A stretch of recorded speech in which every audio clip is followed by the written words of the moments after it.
అందరికీ నమస్కారం. ఈరోజు సుప్రీంకోర్టు ఒక కీలకమైన తీర్పు ఇచ్చింది. ఏంటి అంటే ఆంధ్రప్రదేశ్ సంబంధించింది. ఆంధ్రప్రదేశ్ ఇచ్చినటువంటి హైకోర్టు ఇచ్చిన తీర్పును కొట్టివేస్తూ తీర్పిచ్చింది. ఇది చాలా బాగుంది. 13 మంది ఉన్నతాధికారులకి ఏసీబీ వాళ్ళు అరెస్ట్ అంటే నోటీసులు ఇచ్చి వాళ్ళ మీద కేసులు కట్టారు.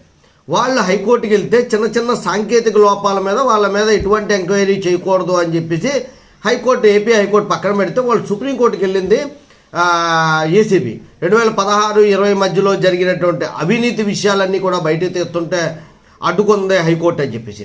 అప్పుడు సుప్రీంకోర్టు ఏమందంటే చిన్న చిన్న సాంకేతిక లోపాల వల్ల ఏదో సెక్షన్ తప్పు రాశాడు, స్పెల్లింగ్ తప్పు ఉందని చెప్పి కేసులు అవినీతి కేసుల్ని అడ్డుకోవడానికి లేదు. ఇలాంటి వాటిని మీరు అడ్డుకోవద్దు, ఖచ్చితంగా పూర్తి విచారణ జరగాలి అంటూ సుప్రీంకోర్టు ఏసీబీకి ఫుల్ పవర్స్ ఇచ్చిందన్నమాట.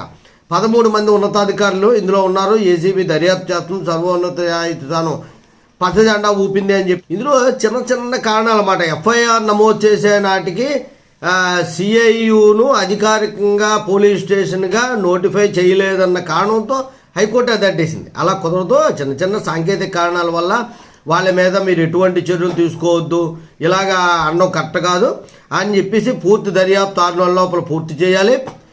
హైకోర్టుకి ఆదేశాలు ఇచ్చింది. ఏమనంటే ఇలాంటి చిన్న చిన్న సాంకేతిక కారణాలు లోపాలు ఉన్నంత మాత్రాన మీరు అడ్డుకోవడానికి ప్రయత్నం చేయొద్దు, అలాంటి కేసుల మీద విచారణ జరపొద్దు అని చెప్పి ఏపీ హైకోర్టు కూడా సుప్రీంకోర్టు ఆదేశాలు జారీ చేయడం అనేటువంటిది జరిగింది.